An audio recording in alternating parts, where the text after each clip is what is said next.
धन्यवाद जी।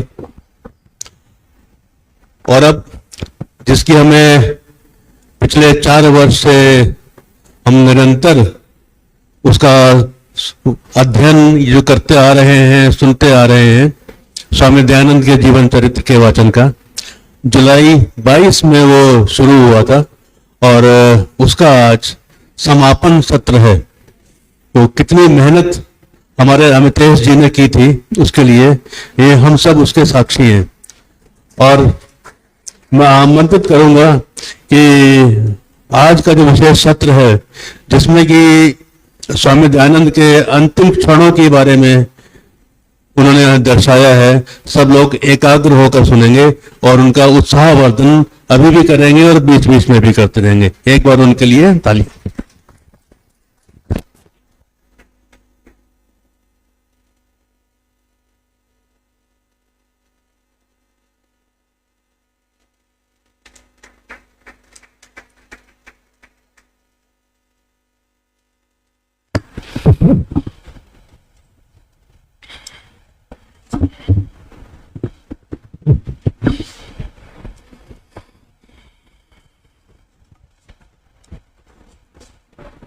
ओम।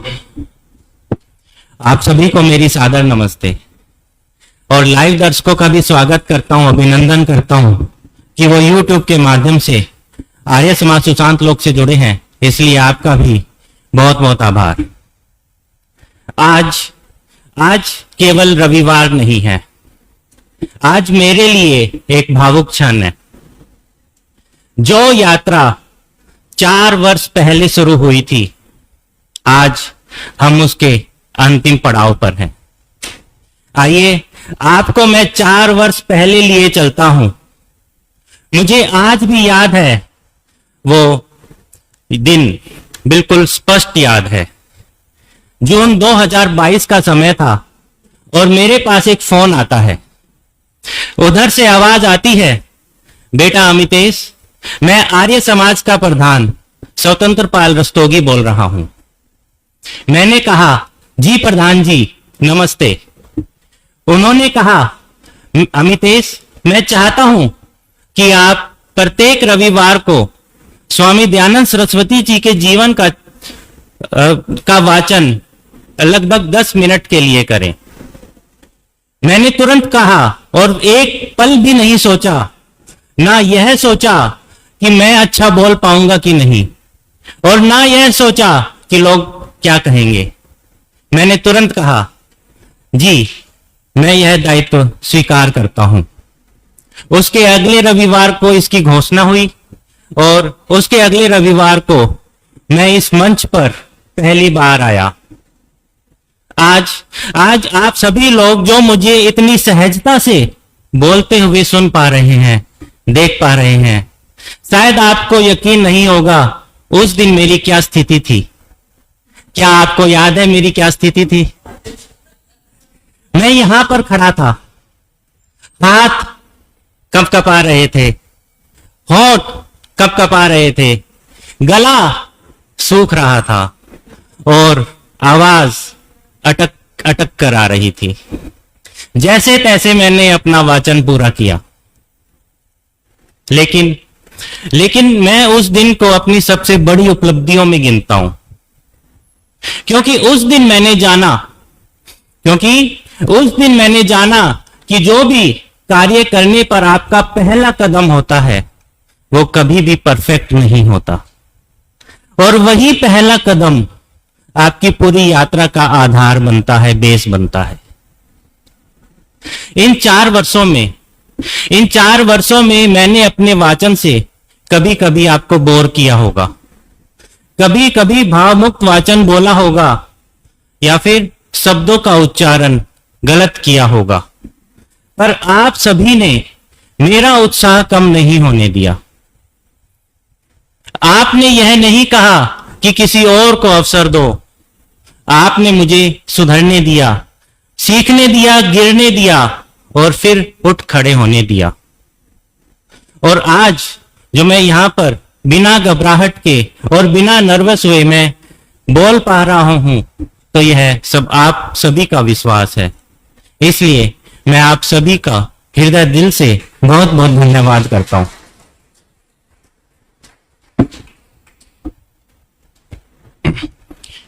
बहुत बहुत धन्यवाद।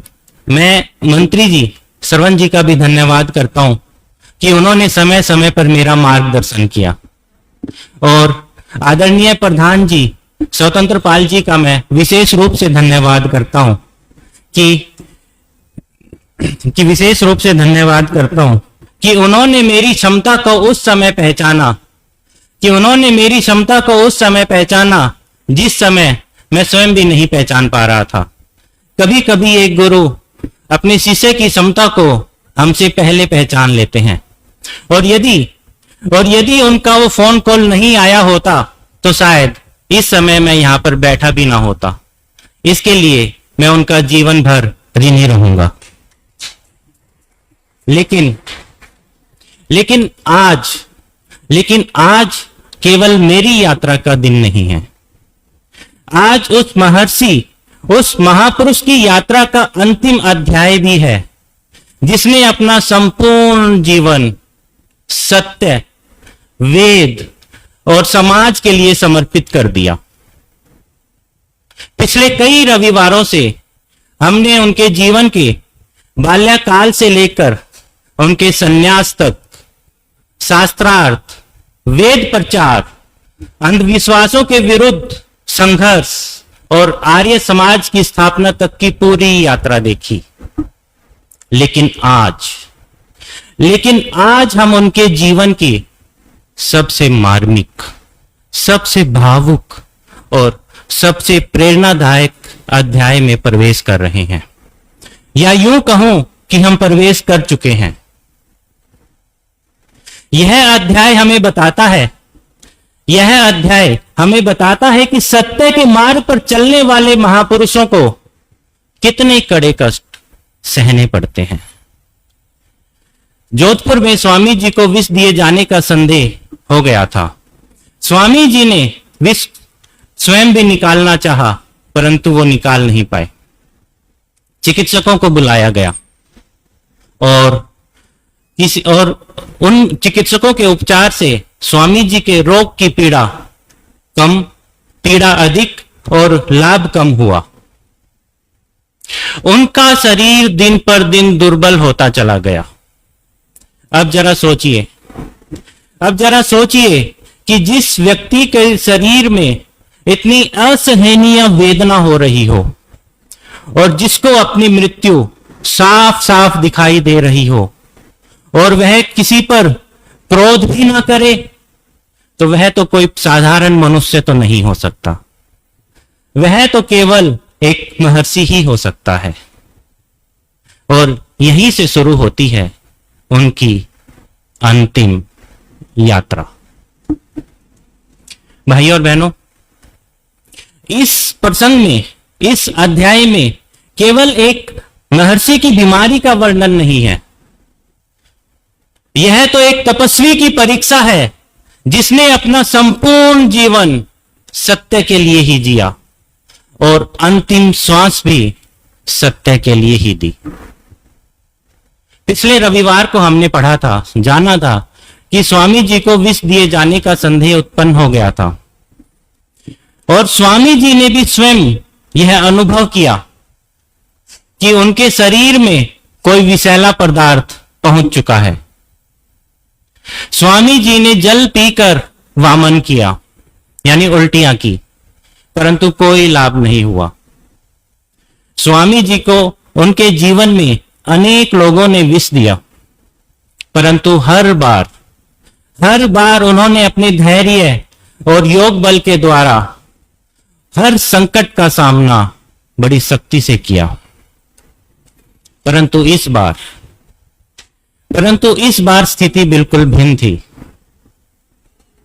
उनके शरीर में जलन बढ़ने लगी, छाती में पीड़ा, पेट में असहनीय कष्ट, बार बार उल्टियां और लगातार दस्त। अनेक चिकित्सकों को बुलाया गया। किसी ने एक दवा दी तो किसी ने 2 दवा दी, परंतु स्वामी जी के रोग में कोई लाभ नहीं पहुंचा। इतिहास में तो यहां तक उल्लेख है कि अनेक उपचारकों ने उनके रोग की पीड़ा को और बढ़ा दिया था। अब जरा कल्पना कीजिए, अब जरा कल्पना कीजिए कि एक व्यक्ति के शरीर में इतना असहनीय कष्ट हो और उसको अपनी मृत्यु साफ साफ दिखाई दे रही हो, तो क्या वह किसी पे क्रोध नहीं करेगा? क्या वह किसी से शिकायत नहीं करेगा? या फिर क्या वह ईश्वर से प्रसन्न नहीं करेगा? परंतु स्वामी जी ने ऐसा कुछ भी नहीं किया। उनके मुख से शिकायत के एक शब्द भी नहीं थे। उन्हें तो चिंता केवल एक बात की थी कि कहीं सत्य का कार्य रुक ना जाए।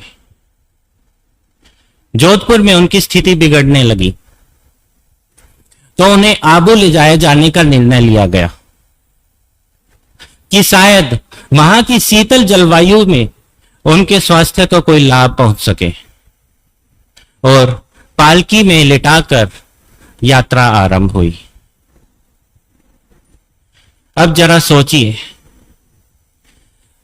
सोचिए कि एक व्यक्ति, एक महर्षि वेद प्रचार के लिए प्रतिदिन कई कई कोस दूर पैदल चल के जाया करता था, और आज उसका शरीर इतना दुर्बल हो गया है कि उसे पालकी का सहारा लेना पड़ रहा है।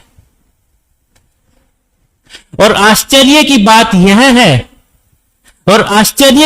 यह है कि इन सब परिस्थितियां होने के बावजूद भी स्वामी जी के स्वभाव में रत्ती भर का भी बदलाव नहीं आया है। रास्ते में उनको 2 ब्राह्मण मिले। उन 2 ब्राह्मणों को बुलाया, उनसे वेद मंत्रों का उच्चारण सुना, वेद मंत्र सुने और दान देकर विदा किया गया। यह प्रसंग हमें बताता है कि सेवा और दान परिस्थितियों के नहीं, संस्कारों के विषय होते हैं। आबू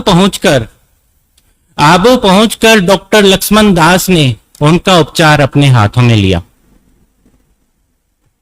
उन्होंने दिन देखा ना रात, सिर्फ उन्हें एक बात की चिंता थी कि किसी भी तरह स्वामी जी स्वस्थ हो जाएं।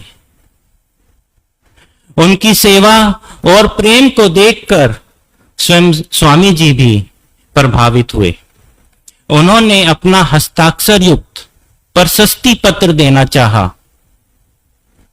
तो ध्यान से सुनिएगा कि डॉक्टर लक्ष्मण दास जी ने क्या कहा। डॉक्टर लक्ष्मण दास जी ने स्वामी जी से कहा कि महाराज आप जल्दी से जल्दी स्वस्थ हो जाएं, यही मेरा सबसे बड़ा पुरस्कार होगा। आहा। और आज के समय में यदि कोई किसी की सेवा कर दे तो वो उसका मूल्य धन में खोजता है। और यह प्रसंग हमें बताता है कि सच्ची सेवा पुरस्कार नहीं, समर्पण की अपेक्षा करती है। कुछ समय के बाद स्वामी जी का स्वास्थ्य धीरे धीरे ठीक होने लगा। सबकी आशाएं जगने लगी, परंतु ईश्वर को तो कुछ और ही मंजूर था।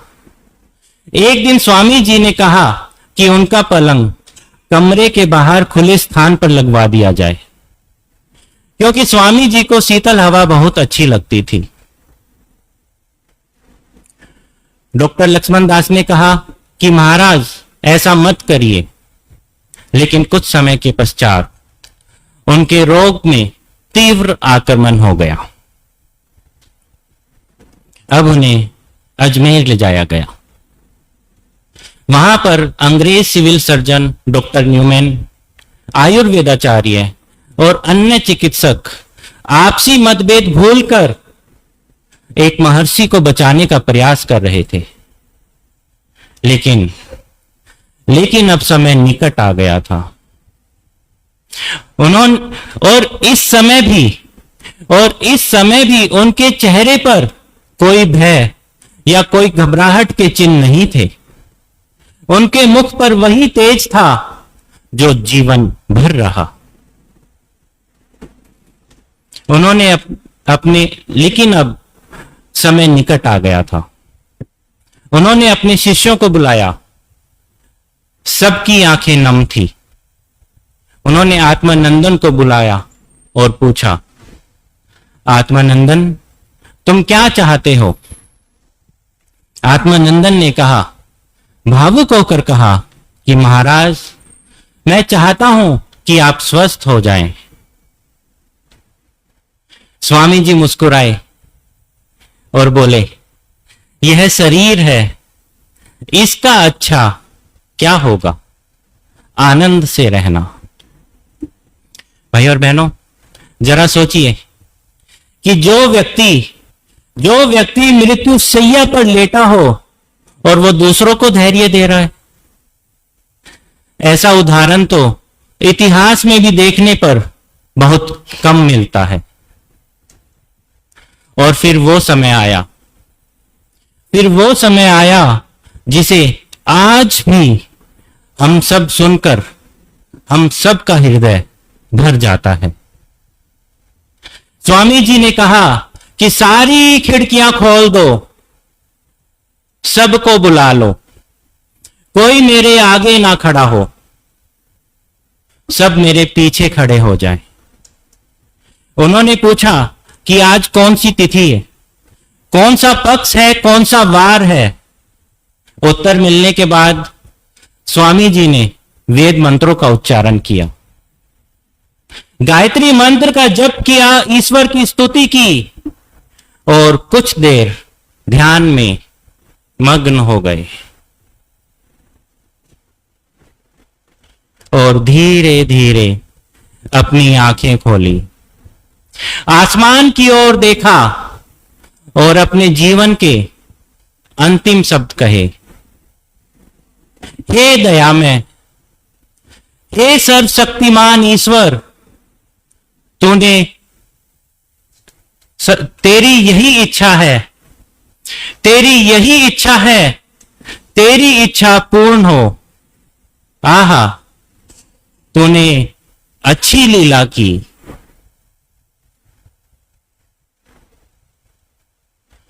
और गहरी सांस लेकर परमात्मा में लीन हो गए।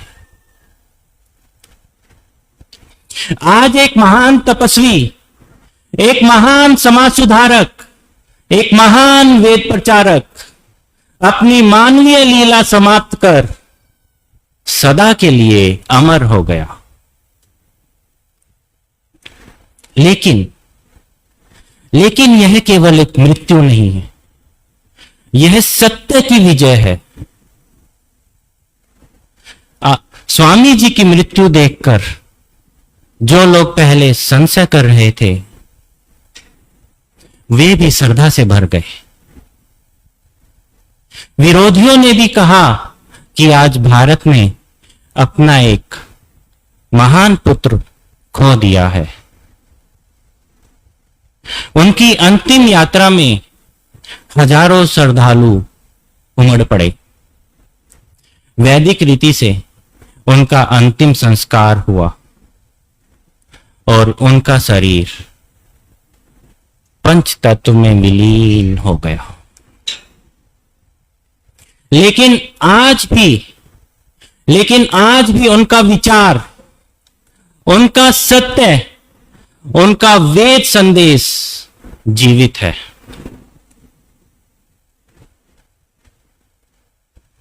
भाई और बहनों,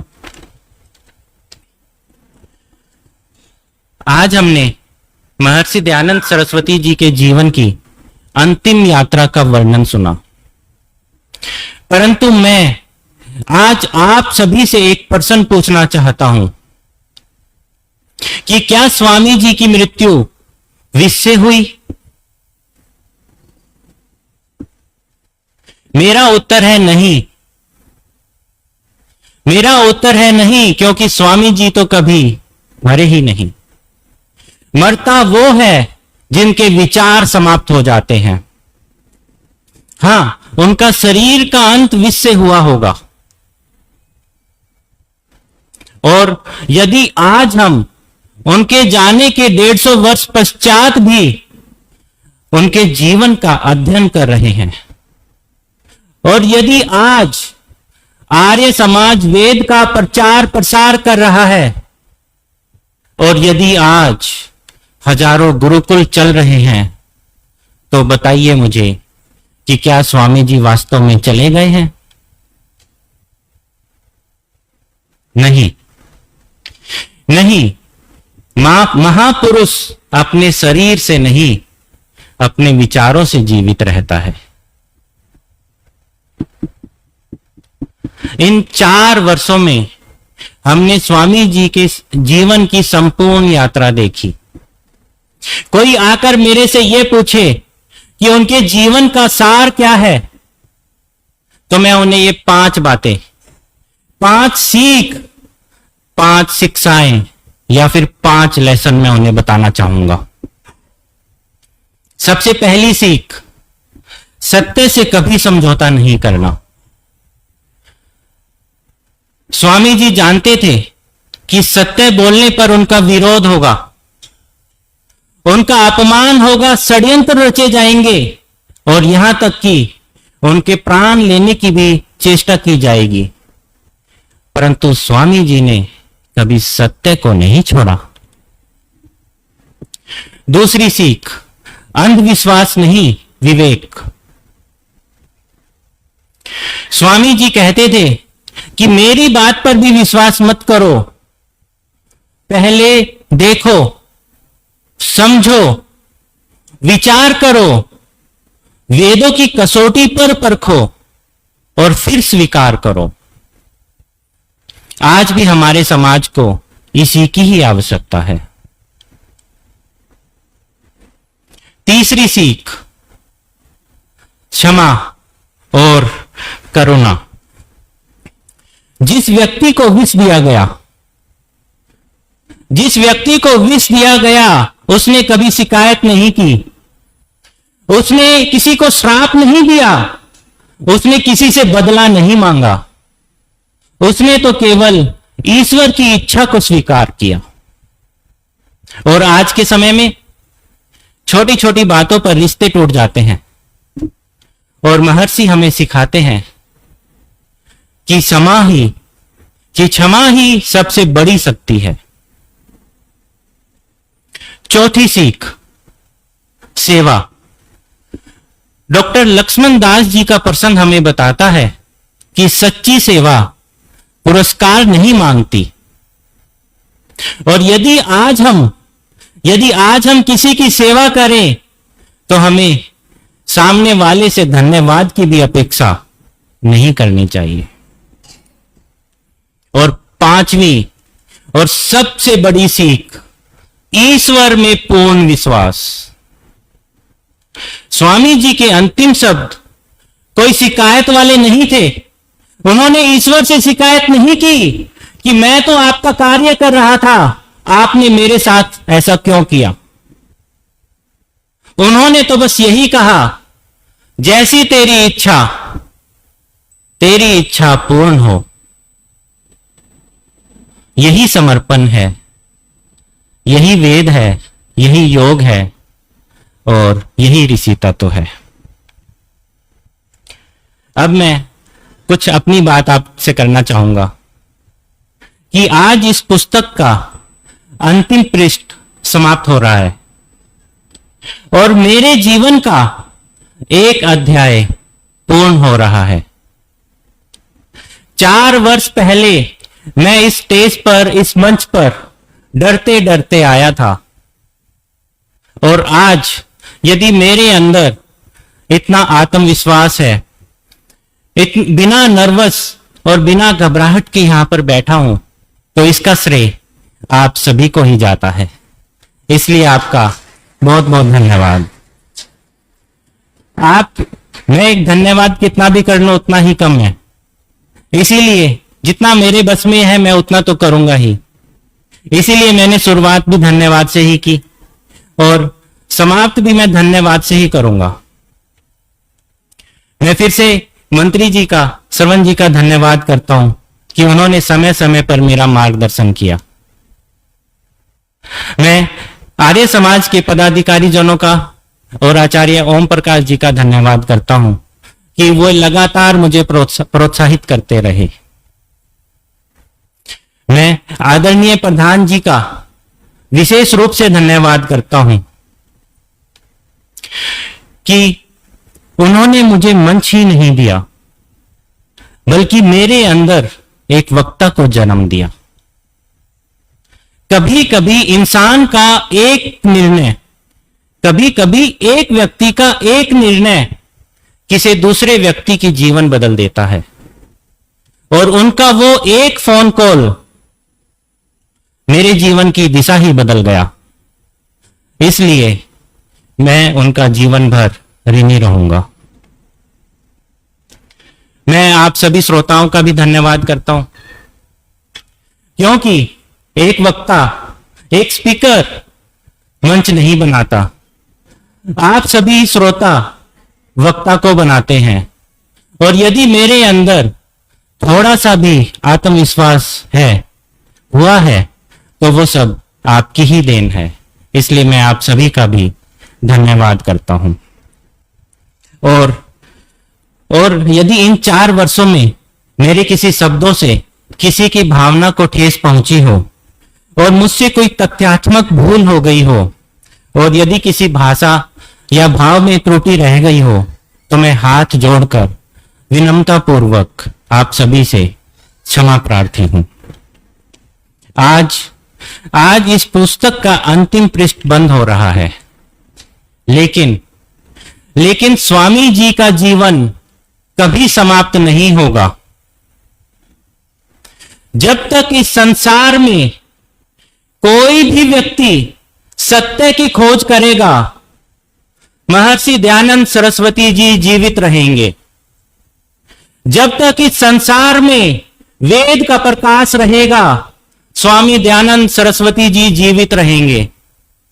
जब तक आर्य समाज रहेगा, स्वामी दयानंद सरस्वती जी जीवित रहेंगे। और जब तक हम सब उनके आदर्शों पर चलने का प्रयत्न करते रहेंगे, तब तक वो हमारे हृदय में अमर रहेंगे।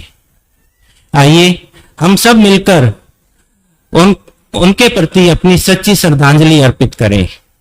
बोलो महर्षि दयानंद सरस्वती जी की जय। दोनों हाथों से बोलो महर्षि दयानंद सरस्वती जी की जय। बोलो महर्षि दयानंद सरस्वती जी की जय। महर्षि दयानंद सरस्वती जी सदा अमर रहे। कृण्वन्तो विस्मार्यम। ओम शांति शांति शांति। धन्यवाद धन्यवाद।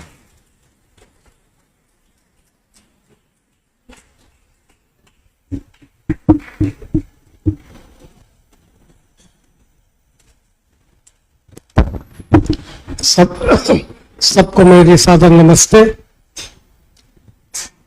और अमितेश आर्य ने जैसा कहा कि पुस्तक का अंतिम पृष्ठ आज हम पलट रहे हैं, पर ऋषि दयानंद के जीवन का पृष्ठ तो हमारे सामने सदा ही खुला रहेगा।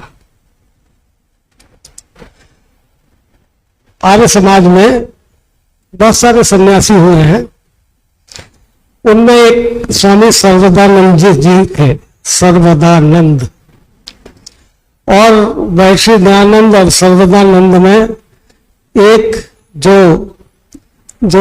समानता थी वो ये थी कि महर्षि दयानंद को शिवरात्रि की रात को जब शिव जी की पिंडी पर चूहा चढ़ा तो उन्होंने कहा कि भाई ये असली शिव नहीं है, और वहां से उनका जीवन, अलग जीवन प्रारंभ हुआ।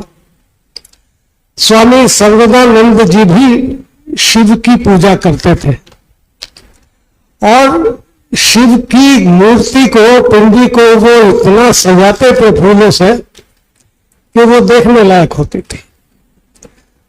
तो वहां एक कुत्ता काम कर गया कि उस सजीवी पिंडी पर उसने लघु शंका की और उन्हें ये हुआ कि नहीं नहीं ये तो गड़बड़ है, ये शिव नहीं। तो स्वामी सर्वानंद जी ने एक घटना का उल्लेख किया है, एक बात कही है कि जो माचिस है, माचिस की तीलियां हैं और तीली को जब हम रगड़ते हैं तो क्या होता है, अग्नि पैदा होती है। तो तीली में अग्नि तो पहले से ही है, तीली में अग्नि तो पहले से ही है।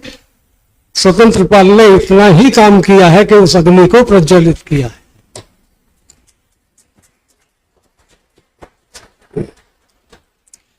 ये हमारे समाज के लिए गर्व का विषय है और उसने कितनी मेहनत की है। और ये मैं जानता हूं कि उसके जीवन में इन 4 वर्षों में क्या उथल पुथल हुई है और कैसे वो उस उथल पुथल से निकले हैं। पर फिर भी कितना भी विरोध रहा हो जीवन में, उन्होंने इस काम को बिल्कुल, और जैसे मैंने एक बार पहले भी बताया था कि खूब स्टडी करके रात रात में और उसकी तैयारी करके वो आते थे। ऋषि दयानंद का जीवन प्रस्तुत करना कोई आसान बात नहीं है, जो उसने ये काम किया है। ऋषि दयानंद का जीवन तो इतना महान है। मैं आपको एक बात बताना चाहता हूं कि ऋषि दयानंद ने आर्य समाज के 10 मंत्र, 10 नियम बना दिए। सब जानते हैं, बहुत से को याद भी होंगे। तो क्या ये नियम सिर्फ क्या आर्य समाज का उद्देश्य बताते हैं, ऐसा मान लें हम? क्या आर्य समाज के ये उद्देश्य है, क्या ऐसा माना जा सकता है? या उसमें जीवन जीने की कला भी उन्होंने लिख दी है? उन 10 नियमों में कभी आप इस बात पर विचार करना, और हम कभी जब गोष्ठी आगे को करेंगे तो हम इन 10 नियमों में ऋषि दयानंद ने जीवन को जीने की कला जो लिख दी है उस पर बात करेंगे। उस गोष्ठी में है, उसमें है, वो आज नहीं बताऊंगा।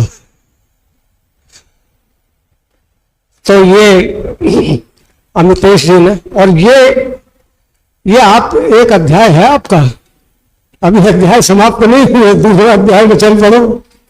मैं अभी एक पुस्तक ढूंढ रहा था, वो मुझे मिली नहीं। यहां एक पुस्तक है कल्याण मार्ग का पथिक। किसने लिखी है जी? श्रद्धानंद जी की जीवनी है वो। कल्याण मार्ग का पथिक, छोटी सी किताब है, ज्यादा बड़ी नहीं है। और उन्होंने अपनी जो जीवनी लिखी है, और जैसा मैं स्वामी श्रद्धानंद जी को कई बार मन में मेरे ये आता है कि उनका जीवन महर्षि दयानंद जी से भी ऊंचा था। महर्षि दयानंद तो पैदा ऐसे परिवार में हुए ना कि जहां वेद पढ़े जाते थे, और ऋषि दयानंद स्वयं यजुर्वेद पढ़ चुके थे जब वो घर छोड़ा उन्होंने। पर श्रद्धानंद तो शराबी, कबाबी, सारे कामों में निष्णात थे ना।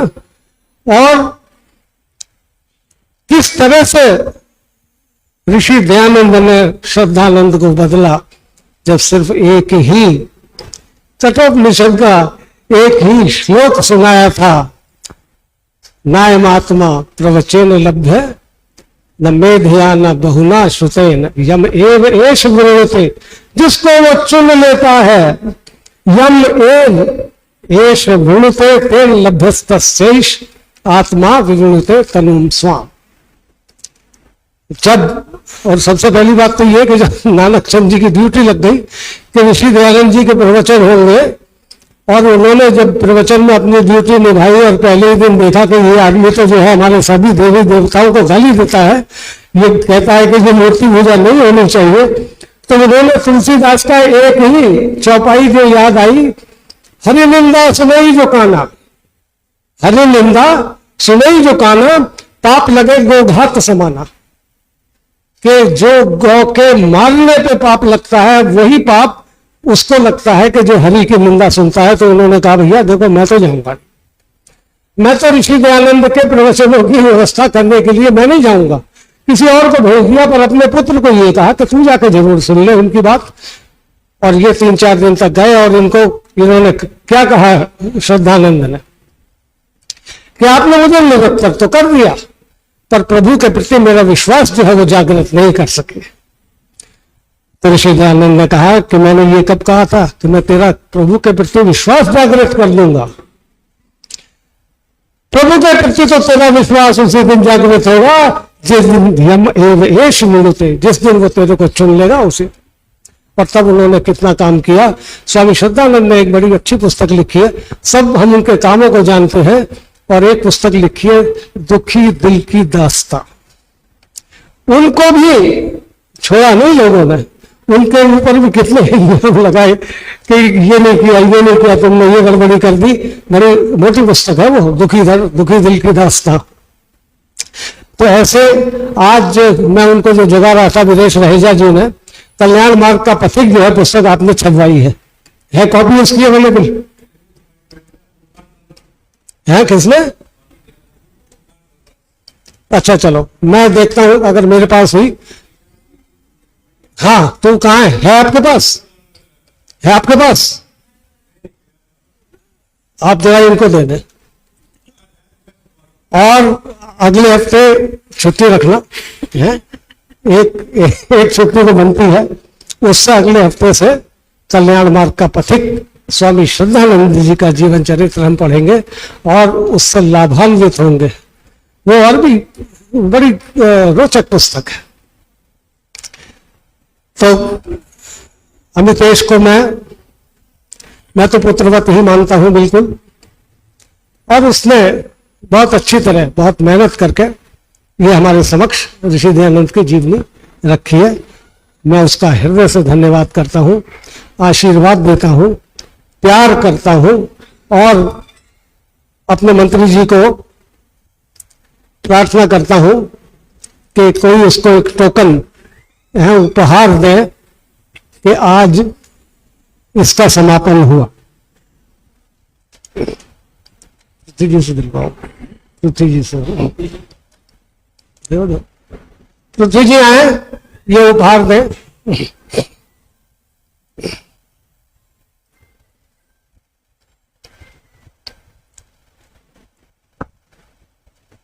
आप फोटो ले लो जरा।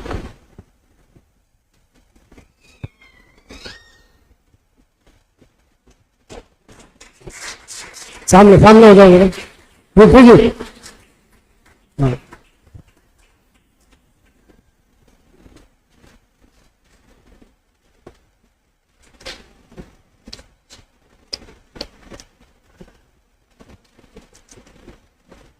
मैंने एक बार ये भी कहा था कि जब ये वाचन समाप्त हो जाएगा तो अमितेश को ऋषि दयानंद के, महर्षि दयानंद के जीवन का इतना ज्ञान हो जाएगा कि वो आधिकारिक रूप से कहीं भी जाकर उनके बारे में बोल सकेगा। और आज मैं उसको एक और सलाह दे रहा हूं कि ये जो तुम्हारा अंतिम वाला है, इसको ठीक तरह से लिपिबद्ध करके इसको परोपकारिणी में छपवा दो, तो आप एक वक्ता के साथ साथ लेखक भी बन जाएंगे। इन शब्दों के साथ मैं आप सबका बहुत धन्यवाद करता हूं। अमितेश का धन्यवाद करता हूं। अमितेश ने जो हमें दिया, जो हमने उससे लिया, जो ऋषि दयानंद जी का जीवन हमने सुना, हम उसको जी सके या ना जी सके वो अलग बात है। एक छोटी सी बात कह के अपनी बात को समाप्त करूंगा, और वो ये है कि जो योग के पथ पर चल पड़ते हैं, जो योग के पथ पर चल पड़ते हैं, उन्हें अपनी कमियां और किस किस पथ पर आगे बढ़ना है इसका ज्ञान भी स्वयं होता जाता है। ये एक ऋषि ने लिखा हुआ है कि जो योग के पथ पर चल पड़ते हैं, अगर जो लोग कहते हैं हम योगासन कर रहे हैं, हम योग कर रहे हैं, हम ध्यान कर रहे हैं, अगर उसके करते हुए भी जीवन में समरसता नहीं आई, हल्कापन नहीं आया, प्रेम भाव, श्रद्धा भाव नहीं आया, तो हम सही रास्ते पर नहीं हैं। आप सबका बहुत धन्यवाद।